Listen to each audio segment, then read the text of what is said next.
Naghahanap ba kayo ng bahay sa Cavite na accessible pa Manila via Cavitex? Hello everyone! This is Just your highly trusted real estate salesperson since 2014. Ito nga pala si Alice. Meron itong parking area at open space sa harap ng house na pwede nyo pong palagyan ng gate and fence for your added security and privacy. Pwede nyo rin po lagyan ito ng mga pocket garden. Ito po ang ating as-delivered unit. Standard finish ang ating turnover.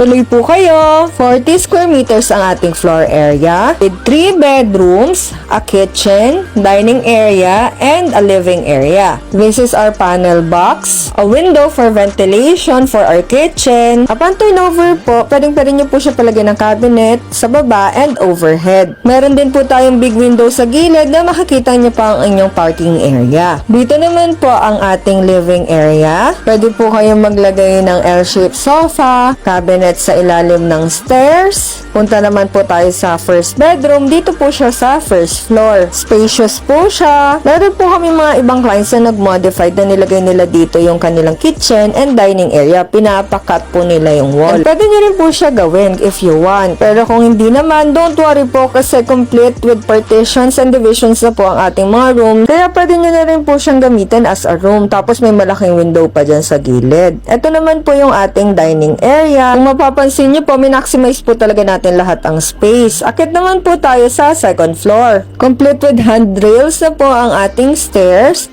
at ang ating mga walls ay painted white na rin po. Kaya anytime po na gusto nyo palitan yung color, ready na po siya. Welcome to our second floor. Nandito po ang ating 1 bathroom. Complete na rin po siya upon turnover. May lavatory, bowl, faucet, and shower with tiles na rin po yan. And this is our master bedroom. Pwede po kayo maglagay ng bed nyo, cabinet, and complete na rin po yan with electrical fixtures. And meron din po tayong malalaking window dito sa magkabilang side.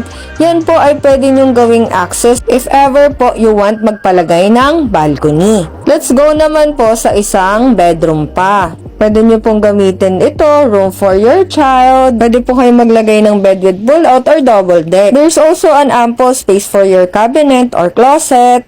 Again, complete with concrete division and partition na rin po ito.